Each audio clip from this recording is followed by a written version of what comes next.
Hello everyone, welcome to Eklavya study point and I am Sachin. और आज की इस वीडियो में मैं आप सभी को क्लास 12th फिजिकल एजुकेशन का प्रैक्टिस पेपर 2 करवाने वाला हूं। और ये बिल्कुल आपके लेटेस्ट पैटर्न पे बेस्ड है। इसमें जो क्वेश्चन करवाए जाएंगे वो मोस्ट इंपॉर्टेंट या आप कह सकते हो वेरी इंपॉर्टेंट है। ये आने के बहुत ज्यादा चांसेस हैं, सो मस्ट वॉच वीडियो है ये एग्जाम से पहले। सो चलिए फिर वीडियो को स्टार्ट करते हैं। And if you have any query you can text me on Instagram, my user name is in front of your screens. ठीक है, आपकी जो भी प्रॉब्लम हो आप मुझे आके बता सकते हैं।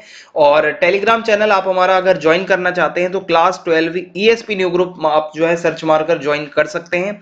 और वेबसाइट पे आपको सारे नोट्स प्रोवाइड करवा दिए जाते हैं। www.eklavyastudypoint.com हमारी वेबसाइट है। तो अब हम चलते हैं अपने प्रैक्टिस पेपर 2 की तरफ। उससे पहले आपको बता दूं कि मैंने आपके लिए वन शॉट वीडियो बनाई है, पूरी रिवीजन हो जाएगी आपकी। मोस्ट इंपॉर्टेंट टॉपिक एक ही वीडियो के अंदर है, तो उसका लिंक आपको इसी वीडियो के डिस्क्रिप्शन में दे दिया जाएगा। So let's start the practice paper now. So as you can see, आज हम सैंपल पेपर 2 करने वाले हैं, या प्रैक्टिस पेपर 2 है आपका। ठीक है, 3 घंटे का टाइम होता है, मैक्सिमम मार्क्स 70 होते हैं, ये आप सभी को पता ही है। ये कुछ जनरल इंस्ट्रक्शंस है जो मुझे लगता नहीं कि बताने की जरूरत है, आपका टाइम खराब होगा, ये सारी चीजें आपको ऑलरेडी पता ही होंगी। सो डायरेक्टली स्टार्ट करते हैं हम सेक्शन ए से। सो सेक्शन ए में सबसे पहला क्वेश्चन ये पूछा गया है, a microcycle sports training is typically for dash preparation of sportsman. So एक जो माइक्रोसाइकिल स्पोर्ट्स ट्रेनिंग होती है, ठीक है, आप कह सकते हो is typically for 1 week preparation of sportsman. So इसमें 1 वीक इसका सही आंसर हो जाएगा, ऑप्शन सी यहाँ पे करेक्ट है। Hostile aggression is also known as, hostile aggression को हम और किस नाम से जानते हैं? रिएक्टिव, चैनल्ड, असर्टिव या इंस्ट्रूमेंटल। सो होस्टाइल एग्रेशन को हम रिएक्टिव एग्रेशन के नाम से भी जानते हैं। सो ऑप्शन ए यहाँ पे सही हो जाएगा। लैंडिंग इन लॉन्ग जंप, जो हम लॉन्ग जंप करते हैं, ठीक है, इधर से हमने लॉन्ग जंप करी, यहाँ पे हमने लैंड किया। सो ये जो लैंडिंग होती है ये किसका एग्जाम्पल है? स्टैटिक इक्विलिब्रियम, डायनेमिक, ठीक है, या फिर आप कह सकते हो एक्टिव इक्विलिब्रियम या पैसिव इक्विलिब्रियम। सो आप अगर लैंडिंग कर रहे हो, ठीक है, सो ये आपकी मूवमेंट थोड़ी बहुत इसमें रहती है, सो ये डायनामिक में आएगा आपका, ऑप्शन बी में।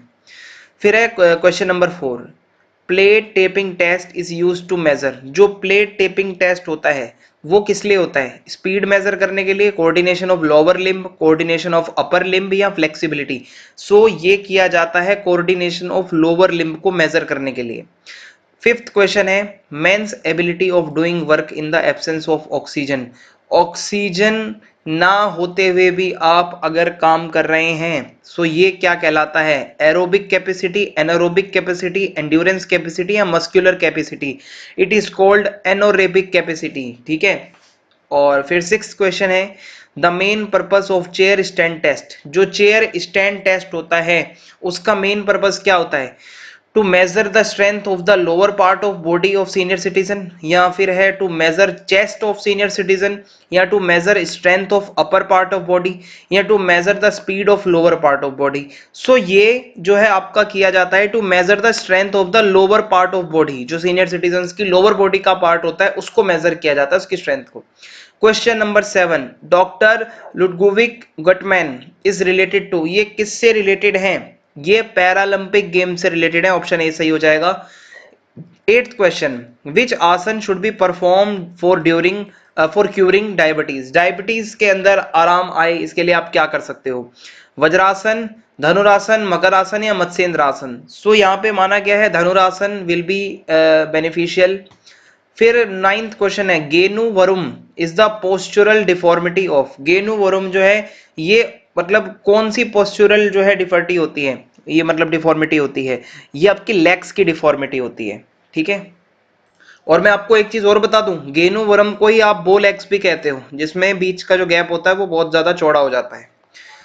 10th क्वेश्चन है हमारे सामने, how many matches will be played in the knockout tournament in first round if there are 25 teams. तो यहाँ पे 25 अगर टीम्स होती हैं तो आप यहाँ पे कह सकते हो कितने मैचेस खेले जाएंगे?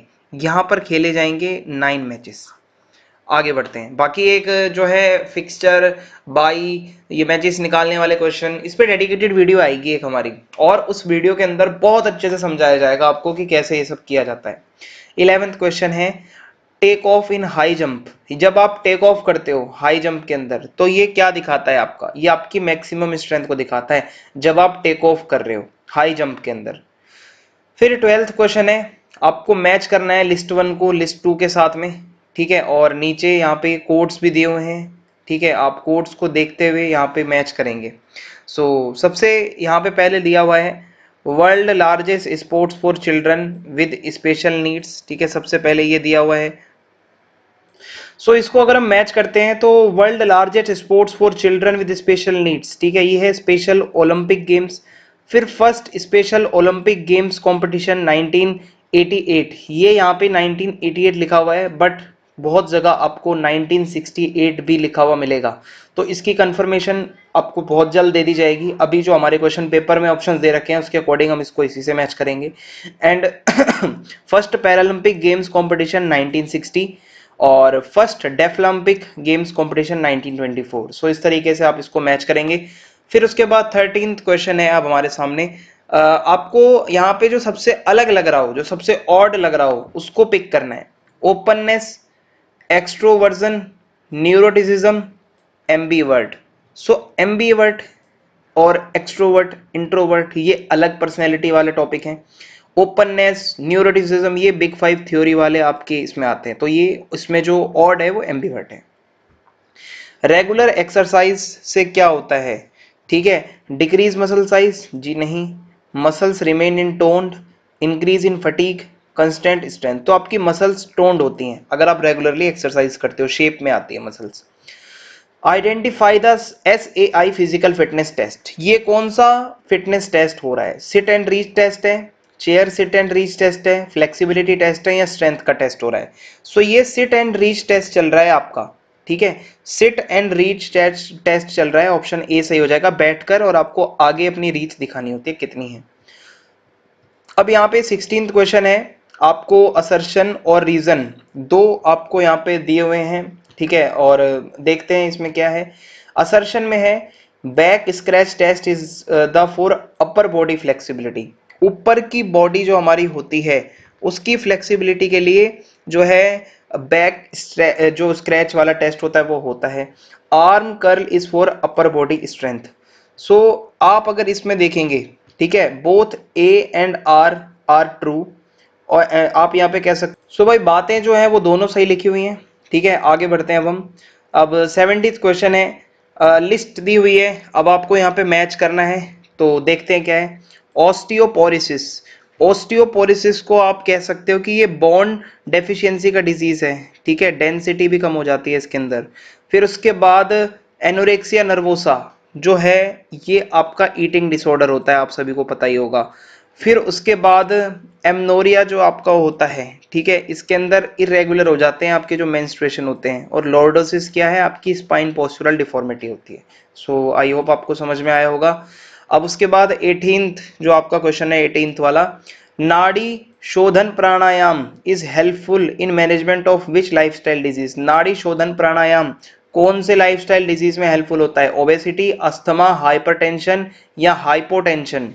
भाई यहाँ पे जो आपके ऑप्शन दिए हुए हैं ओबेसिटी, अस्थमा, हाइपरटेंशन और हाइपोटेंशन, वैसे तो ये नाड़ी शोधन प्राणायाम जो है स्ट्रेस वगैरह के लिए ज्यादा सही होता है, जिसको स्ट्रेस रहता हो या जो बंदा बहुत एंजाइटी में रहता है, परेशान रहता है। इसको देखते हुए तो लग रहा है हाइपरटेंशन जिसको रहता है, बहुत ज्यादा बीपी हाई रहता है, उसको अगर कामनेस के लिए आप कह सकते हो कि वो ये वाला जो योगा का आसन या आप कह सकते हो जो शोधन जो प्राणायाम है, ठीक है, नाड़ी शोधन प्राणायाम वो कर सकते हैं। हाइपरटेंशन जहां तक मुझे लग रहा है इसका आंसर होना चाहिए, ठीक है। फिर है 90th क्वेश्चन, सेक्शन बी पे आ जाते हैं अब हम। 90th क्वेश्चन में हमसे ये पूछा जा रहा है सबसे पहले, explain the role of self esteem in physical education and sports. जो हमारा सेल्फ एस्टीम होता है उसका क्या रोल होता है फिजिकल एजुकेशन के अंदर? तो देखिए, self esteem is powerful motive behind marathon runners, cyclist and other exerciser. अगर आप एक्सरसाइज करते हो, मैराथन में रन करते हो, या अगर आप साइकिलिंग करते हो, एक्सरसाइज करते हो, तो उसमें सेल्फ एस्टीम बहुत जरूरी होता है, ठीक है, क्योंकि self esteem positive association with exercise behaviour while others have noted the relationship between लो, मतलब एक वो आपके साथ है जो लो एस्टीम, जो लो सेल्फ एस्टीम वाला बंदा है, ठीक है, या एक तरफ वो है जो सेल्फ एस्टीम वाला बंदा है, तो वो आप कह सकते हो कि बहुत ज्यादा वो मतलब उसको सक्सेस मिलने के ज़्यादा चांसेस हैं। ठीक है, अगर आप बहुत ज़्यादा सेल्फ एस्टीम में विश्वास रखते हो। और अगर ये कैसे बढ़ेगी आपकी सेल्फ एस्टीम, आप अपने पे कैसे ये ज़्यादा कर पाओगे, जब आप रेगुलरली एक्सरसाइज करते हो। एक्सरसाइज रोज करोगे, सो आप क्या है कि एक अलग ही तरीके से फील कर पाओगे। Describe the reason of delay menstruation. जो हमारा मेंस्ट्रुएशन होता है गर्ल्स में, ठीक है, वो अगर डिले हो जाए, वो अगर पीरियड्स नहीं आते, तो इसके रीजन क्या होते हैं, क्यों ऐसा होता है। कोई बीमारी है लंबे समय से, या कोई ड्रग की वजह से ऐसा हो रहा है। माल न्यूट्रिशन, यानी कि अगर कोई कुपोषित है, खाना सही से नहीं मिल पा रहा है, उसको न्यूट्रिएंट्स नहीं मिल रहे हैं। कोई बीमारी आ गई है, वीकनेस है, या कोई बहुत ज्यादा एंजाइटी में है, ड्रिंकिंग बहुत ज्यादा है, या खाने की कमी है, सो इसकी वजह से ये हो सकता है।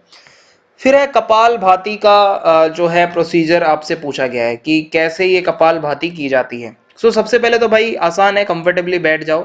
आपकी स्पाइन जो है एकदम सीधी होनी चाहिए। अपने दोनों हाथों को अपने नीज और उसके सामने रखिए। आपकी जो हथेली है, पाम्स है, वो आसमानी की तरफ यानी कि स्काई की तरफ होने चाहिए। गहरी सांस, डीप ब्रेथ लेनी है। और as you exhale, pull your navel back towards the spine. ठीक है, ये इसका प्रोसेस है। और जैसा आप कंफर्टेबली होकर कर सकते हो, उस तरीके से इसको करना है। You may keep your right hand on the stomach to feel the abdominal muscles. जैसे वो कॉन्ट्रैक्शन होता है, तो आप उसको फील कर सकते हो हाथ रख के। और ऐसे ही आपको 20 मतलब कुछ ऐसी ब्रेथ्स लेनी है। आप एक राउंड पूरा कर जाएंगे अपना। और ऐसे ही आप 2 से 3 राउंड कर सकते हैं इसके। फिर है question number 22, right a short note on the inter relationship of macro, meso and micro cycle. इसके बीच का इंटर रिलेशनशिप आपको बताना है।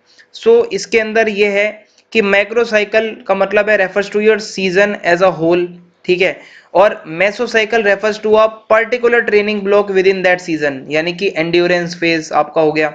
फिर माइक्रो साइकिल, इसका मतलब होता है refers to the smallest unit within a meso cycle, यानी कि यूजुअली एक तरीके से एक हफ्ते की जो ट्रेनिंग है आपकी, वो माइक्रो साइकिल है। मेसो साइकिल में आप क्या कर रहे हो कि एक एंड्योरेंस फेस आता है आपका, एक पर्टिकुलर ट्रेनिंग ब्लॉक होता है उस सीजन का। और आपका मैक्रो साइकिल है एक पूरा सीजन, ठीक है, जिसमें आप वो पूरा कर रहे हो जो भी आप अपनी ट्रेनिंग कर रहे हो। ठीक है, तो ये आप पीरियडाइज कर देते हो उसको अलग अलग में। फिर क्वेश्चन नंबर 22 है यहाँ पे, what do you mean by fracture, right any causes of fracture. Fracture का मतलब है हड्डी टूटना। फ्रैक्चर कैसे हो सकता है, ठीक है, आप कहीं गिर गए, ठीक है, या इसके अलावा कोई ट्रॉमा वगैरह हो गया, आपको स्पोर्ट्स रिलेटेड कोई एक्सीडेंट हो गया है। ऑस्टियोपोरोसिस में भी फ्रैक्चर हो जाता है। ठीक है, तो फ्रैक्चर का यही मतलब था। फिर उसके बाद अगला क्वेश्चन है, suggest the methods of reducing friction. Friction को कम करने के मेथड्स आपसे पूछे जा रहे हैं। ठीक है, ल्यूब्रिकेट कर सकते हो आप उस सरफेस को, जितना ज्यादा आप ल्यूब्रिकेट कर दोगे वो स्लिपरी हो जाएगा, वहां पे फ्रिक्शन जो है वो खत्म हो जाएगा। ठीक है, और इसके अलावा यूज ऑफ बॉल बेयरिंग, यानी कि replacing sliding friction with rolling friction, आप ये कर सकते हो। तो ये आपके 2 एग्जांपल्स आप लिख सकते हो, 2 नंबर का है।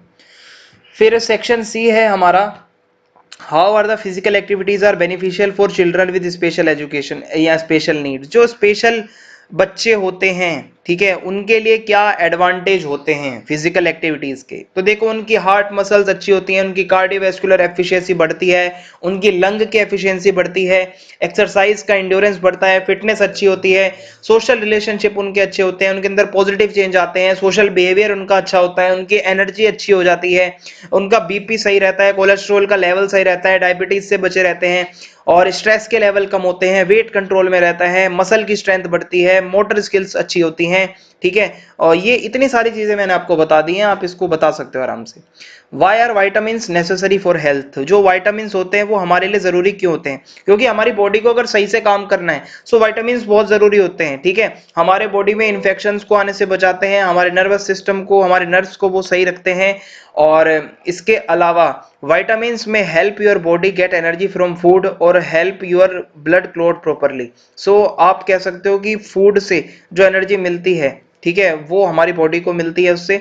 और एंटी एजिंग प्रॉपर्टीज होती हैं जो विटामिन्स हम लेते हैं, हमारी एंजाइटी और स्ट्रेस वगैरह कम होता है, कार्डियोवास्कुलर हेल्थ अच्छी रहती है, हमारी इम्यून सिस्टम अच्छा रहता है अगर आप विटामिन्स अच्छे से लेते हो, आपकी आई साइट अच्छी रहती है, आपकी हड्डियां मजबूत रहती हैं। फिर उसके बाद 27th क्वेश्चन है define strength and explain its types with sports example. So strength का मतलब है जो भी आपकी फोर्स है, बाहर से जो फोर्स आ रहा है उसको जो आप जब आप रेजिस्ट कर रहे हो, आपकी जो अंदर की ताकत है वही आपकी स्ट्रेंथ कहलाती है।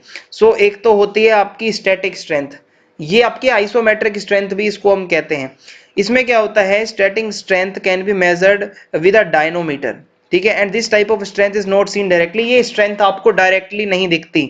ओके, ये आपको सीधा देखने को नहीं मिलेगी, प्लैंक कर रहे हो, योगासन वगैरह में यही स्ट्रेंथ यूज होती है आपकी। डायनेमिक स्ट्रेंथ को कहते हैं आइसोटोनिक स्ट्रेंथ, और आप जब ये वाला कुछ भी कर रहे हो तो भाई आपका वो सब कुछ दिखता है, फुल आप स्क्वाट्स लगा रहे हो, पुशअप्स कर रहे हो, ठीक है। और भी मैं आपको बताऊं इसके भी कुछ पार्ट्स हैं, मैक्सिमम स्ट्रेंथ होती है, एक्सप्लोसिव स्ट्रेंथ होती है, स्ट्रेंथ एंड्योरेंस होती है। सो इस तरीके से आप इसको कैटेगराइज कर सकते हैं। अब 28th क्वेश्चन है explain Jung's classification of personality. Personality के बारे में जो जी जंग है उन्होंने क्या बताया है, एक तो उन्होंने बताया इंट्रोवर्ट लोग होते हैं, इंट्रोवर्ट्स जो अपने में ही इंटरेस्टेड रहते हैं, दूसरों से बात करने में उनको कोई इंटरेस्ट नहीं होता, ज्यादा सोशल नहीं होते, ठीक है, अपने ही अंदर जो सारी फीलिंग्स है वो रखते हैं। एक्सट्रोवर्ट्स जस्ट इसके अपोजिट होते हैं, सभी से घुलते मिलते हैं, ठीक है, सभी से उनका कोऑर्डिनेशन अच्छा रहता है, काफी सोशल होते हैं, टॉकेटिव होते हैं। और फिर एम्बीवर्ट वो लोग होते हैं जिसके कुछ ट्रेट्स जो है वो इंट्रोवर्ट वाले हैं, कुछ ट्रेट्स एक्सट्रोवर्ट वाले हैं, दोनों का मिक्सअप पाया जाता है। और वो एक मिडल में आता है बंदा जो सेलेक्टिवली लोगों से मिलजुल कर बात कर सकता है पर सबसे नहीं। Mention any 3 problems of female players. Female players की क्या 3 प्रॉब्लम्स होती है, उससे पहले ये एक माइंड मैपिंग करनी है आपको। कमेटीज वाला क्वेश्चन बहुत इंपॉर्टेंट है, ठीक है। कमेटीज आपको पता ही है कि भाई ड्यूरिंग कंपटीशन आपकी बहुत ज्यादा कमेटीज वगैरह होती हैं, ठीक है, आपकी ट्रांसपोर्ट कमेटी है और भाई आपकी वेलकम कमेटी है, इसके अलावा और भी बहुत सारी कमेटीज हैं, आपकी फूड वगैरह से रिलेटेड है, मेडिकल कमेटी है, रिसेप्शन कमेटी है, ये सारे आपको एक माइंड मैपिंग करके दिखानी है। आपको माइंड मैपिंग का मतलब है बीच में एक बॉक्स बनाओ कमेटीज और फिर ऐसे लाइनें खींचो और उन कमेटीज के नाम बताओ, इस तरीके से ये माइंड मैपिंग हो जाएगी। फिर है फीमेल प्लेयर्स की 3 प्रॉब्लम। एक तो उनको ईटिंग डिसऑर्डर्स हो जाते हैं, एनोरेक्सिया, नर्वोसा वगैरह, ठीक है। और मैं आपको बताऊं कि जैसे कि इसमें बुलिमिया भी एक हो जाता है। एक दिक्कत और होती है कि कैल्शियम कम होता है फीमेल्स की डाइट में, इसकी वजह से बहुत सारी दिक्कत आ जाती हैं, ठीक है। एमनोरिया हो जाता है जिसमें मेंस्ट्रुअल डिसफंक्शनिंग हो जाती है, ठीक है। और इसके अलावा मैं आपको बताऊं बैड ईटिंग हैबिट्स भी होती है, कैफीन ज़्यादा लेना, अल्कोहल लेना, तंबाकू यूज़ करना, स्मोकिंग करना, इससे भी ऑस्टियोपोरोसिस हो सकता है। तो ये कुछ प्रॉब्लम्स है जो फीमेल प्लेयर्स में आ सकती हैं। अब यहाँ पे केस दिया हुआ है एक, इसको पढ़ते हैं केस स्टडी को। क्या है इसके अंदर, गीतिका एक योगा टीचर है जो कि रेगुलर योगिक एक्टिविटीज करती हैं अपने घर में फैमिली के साथ, और it helps to improve her family health, health अच्छी रहती है। One day Sheetal Geetika friend जो है वो आती है उसके घर पे अपनी डॉटर के साथ। शीतल की डॉटर 14 साल की है, उसको अस्थमा है। गीतिका एडवाइज हर टू डू आसनास, वो कहती है आसन करवाओ इससे रेगुलरली ताकि अस्थमा कंट्रोल रहे। सो कौन सा आसन है जो गीतिका ने बताया होगा अस्थमा के लिए, भाई बहुत सारे आसन हैं, मत्स्य आसन, ताड़ आसन, गोमुख आसन, कपाल भाती, धनुरासन, ठीक है। और ये सारी चीजें आप इसमें बता सकते हो, 2 नाम लिखने हैं आपको कोई भी। Asthma is a modern lifestyle disease, आपको पता है आज की डेट में अस्थमा एक मॉडर्न लाइफस्टाइल का डिजीज है। Which organic system is related to asthma, हमारा रेस्पिरेटरी सिस्टम इससे रिलेटेड होता है, सांस से रिलेटेड बीमारी है अस्थमा। फिर है name pranayama help to relieve from asthma, वो कौन सा प्राणायाम है जिससे आपको अस्थमा में काफी ज्यादा राहत मिलती है, Anulom Vilom. Name asanas can be use to cure asthma in standing form, so खड़े होकर आप कौन से वो आसन कर सकते हो अस्थमा से बचने के लिए या कम करने के लिए। ताड़ आसन है, ऊर्ध्वाधस, ठीक है, एक ये ऊर्ध्वा हस्तोतासन है, ये आप कर सकते हो। सो ये आपका क्वेश्चन नंबर 31 हो गया। क्वेश्चन नंबर 32 की तरफ चलते हैं अब हम। सो इसमें ये पूछा जा रहा है the Ganga school teams have started the practice for basketball cluster tournament, ये टूर्नामेंट होने वाला है। One day the school secretary visited the playground, एक सेक्रेटरी आता है ग्राउंड में, वॉच द प्रैक्टिस, प्रैक्टिस देखता है। He felt that the players were weak, वो देखते हैं प्लेयर तो बड़े कमजोर हैं। After discussion with the coach he arranged a dietitian, और वो कोच से बात कर कर एक डाइटिशियन को अरेंज करता है। और फिर होता क्या है, which types of nutrients are advisable for weak players, weak लोग जो प्लेयर्स होते हैं उनके लिए क्या होता है भाई, प्रोटीन के लिए उसने सजेस्ट किया होगा। It is recommended to more dash for energy, energy के लिए कार्ब्स ज्यादा उसने बताई होंगे भाई, कार्बोहाइड्रेट ज्यादा लेना है। वाइटामिन जो होते हैं are called preventive and fighting diseases nutrient, हमारी बीमारियों से लड़ते हैं वाइटामिन। और कौन सा विटामिन है, is a group of 8 water soluble vitamins which are important for cellular metabolism। so vitamin B complex या बी ग्रुप जो होता है वो आप कह सकते हो, ठीक है। अब क्वेश्चन नंबर 33 है यहाँ पे हमारा, the class teacher of 8th observed newly joined students Shekhar's behaviour, एक नया बच्चा आया है शेखर, उसका बिहेवियर देखा। He is different from other students, वो दूसरों से अलग था। He has difficulty in performing sports, sports के टाइम उसको दिक्कत आती है और एक्टिविटीज में नॉर्मल स्टूडेंट्स के कंपेरेटिवली उसको बहुत प्रॉब्लम फेस करनी पड़ती है। The class teacher called his parents, वो क्लास टीचर्स जो हैं उसके पेरेंट्स को बुलाते हैं और सजेस्ट करते हैं कि उनको एक स्पेशल एजुकेटर के पास वो छोड़ें। सो डिसेबिलिटी का यहाँ पे क्या मतलब होता है कि आप जब लिमिटेड चीजें, मतलब आपको बहुत लिमिटेशंस हो जाती हैं, आप बहुत सारे ऐसी चीजें हैं जो आप नहीं कर पाते हो, ठीक है। Cognitive impairment, sensory impairment, mental illness, बहुत सारे क्रोनिक डिजीज वगैरह से ये आपका हो जाता है। इंटेलेक्चुअल इम्पेयरमेंट भी हो जाती है, फिजिकल इम्पेयरमेंट भी हो जाती है। सबसे सूटेबल वर्ड कौन सा होता है डिसेबल या फिर स्पेशल नीड्स वाले लोगों के लिए, तो हमारे इंडिया में दिव्यांग वर्ड यूज किया जाता है। फिर उसके बाद है the logo happiness for all the children if the world belongs to dash games, ये पैरालंपिक गेम से रिलेटेड है।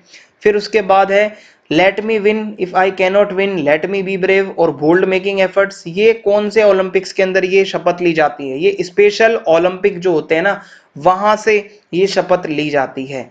अब हमारा जो सेक्शन ई है इसको हम देख लेते हैं। सेक्शन जो ई है हमारा, मैंने आपको जो पिछला पेपर करवाया था उसमें भी ये क्वेश्चन आ रखा था, SAI फिटनेस टेस्ट। भाई ये इंपॉर्टेंट है, इसको याद कर लेना, इसके आने के बहुत ज्यादा चांसेस हैं। क्या क्या होता है इसके अंदर, ठीक है। जो सबसे पहले इसमें ये है कि अगर फर्स्ट क्लास से थर्ड क्लास तक का टेस्ट करवाना है, 5 से 8 साल के हैं लोग अगर बच्चे हैं, BMI होगा उनका, फ्लेमिंगो बैलेंस टेस्ट होगा जिसको स्टैटिक बैलेंस भी कहते हैं, प्लेट टैपिंग टेस्ट होगा कोऑर्डिनेशन के लिए। फिर जो 9 से 18 साल के लोग हैं, 4th क्लास से 12th क्लास तक वाले, उनका BMI देखा जाएगा। 50 मीटर की स्पीड टेस्ट होगी उनकी, 600 मीटर की रनिंग या फिर वॉक देखी जाएगी ताकि कार्डियोवास्कुलर एंड्योरेंस पता चले कितनी उनकी अच्छी है। Sit and reach flexibility test होगा, पार्शियल कर्लअप्स होंगे, ठीक है, एब्डोमिनल स्ट्रेंथ के लिए, और मॉडिफाइड पुशअप्स होंगे बॉयज और गर्ल्स दोनों के लिए, ठीक है। सो ये सारी चीजें इसमें देखी जाती हैं। 35th क्वेश्चन है डिफाइन स्पोर्ट इंजरीज, आपको स्पोर्ट इंजरीज के बारे में बताना है, क्या होता है, कितने तरीके की होती हैं। स्पोर्ट्स इंजरी यानी कि कोई डैमेज हो जाता है आपका टिश्यू, ठीक है, खेलते समय। आपको पता है इंजरी क्या होती है, यही होती है। एक सॉफ्ट टिश्यू इंजरीज होती हैं जिसमें आपका एब्रेशन आता है, ठीक है, आप अगर गिर गए कहीं से तो हो जाता है। लेजरेशन आता है जब आपकी स्किन फट जाती है। इंसेशन होता है, कोई तीखी चीज शार्प ऑब्जेक्ट कोई लग गया आपको। वाउंड होता है, ठीक है, और कंट्यूशन होता है, आप डायरेक्ट जाके अगर कहीं लग जाते हो। स्प्रेन होता है, ठीक है, ये लिगामेंट्स ऑफ जो जॉइंट्स होते हैं उसकी इंजरी होती है। स्ट्रेन होता है, ठीक है। तो ये सारे सॉफ्ट टिश्यू के कुछ होते हैं इंजरीज। फिर हार्ड टिश्यू इंजरीज होती हैं, फ्रैक्चर हो जाना। फ्रैक्चर के भी अलग अलग टाइप्स होते हैं, ग्रीन स्टिक फ्रैक्चर है, ट्रांसवर्स फ्रैक्चर है, ऑब्लिक फ्रैक्चर है, इंपैक्टेड फ्रैक्चर है, स्ट्रेस फ्रैक्चर है। फिर जॉइंट इंजरीज भी होती हैं, डिसलोकेशन हो जाती है। सो ये सब इसमें आता है। With the help of suitable example, discuss the application of Newton's law of motion in sports। जो न्यूटन के लॉ हैं वो आपसे पूछा जा रहा है, यहाँ पे तीनों लॉज बता दो, ठीक है। सबसे पहला लॉ आपको पता है इनर्शिया का लॉ होता है, जो ऑब्जेक्ट है वो रेस्ट में ही रहता है जब तक बाहर से कोई फोर्स नहीं लगता उसके ऊपर, ये आप सभी को पता है। फिर है न्यूटन का सेकंड लॉ ऑफ मोशन है जिसको लॉ ऑफ एक्सेलरेशन भी कहा जाता है। ये क्या कहता है कि the second law states that the rate of change of momentum of a body is proportional to the resultant force acting, ठीक है, acting on the body and as in the same direction. So ये बताता है how the velocity of an object changes when it is acted upon by an external force. So यहाँ पे मास बहुत ज्यादा important हो जाता है, ठीक है। सो ये इसके अंदर आ जाता है। अगला यहाँ पे जो थर्ड लॉ ऑफ मोशन है वो आपका लॉ ऑफ रिएक्शन भी कहलाता है, ठीक है। इसको हम कहते हैं कि हर जो भी आप एक्शन करते हो उसका बराबर अपोजिट रिएक्शन भी होता है। आप एक दीवार के ऊपर बॉल फेंक रहे हो तो वो बॉल वापस आप ही के पास आएगी, वो दीवार पार नहीं करके चली जाएगी, ठीक है। जो भी आप करते हो बराबर उसका रिएक्शन आपको देखने को मिलेगा, ठीक है। सो ये हो जाएगा। What do you mean by knockout tournament, draw knockout fixtures for 23 teams with all steps. क्या आप ये फिक्सचर बना के मुझे भेज सकते हो? मैंने अभी कोई वीडियो बनाई नहीं है फिक्सचर की, एक डेडिकेटेड वीडियो बनाऊंगा पूरा टॉपिक समझाऊंगा अच्छे से फिक्सचर के ऊपर। सो अभी अगर ये आप क्वेश्चन कर सकते हो तो करके मुझे इंस्टा पे आप सेंड कर देना, मैं देख लूंगा, आपको बता दूंगा। बाकी ये पेपर यहीं पे हमारा खत्म होता है। अगर आपको हेल्प मिली हो इस पेपर से तो आप कमेंट बॉक्स में जरूर बताना। चैनल को आप जरूर सब्सक्राइब कर दें, ज्यादा से ज्यादा वीडियो को शेयर करें। जय हिंद, जय भारत, बहुत बहुत शुक्रिया।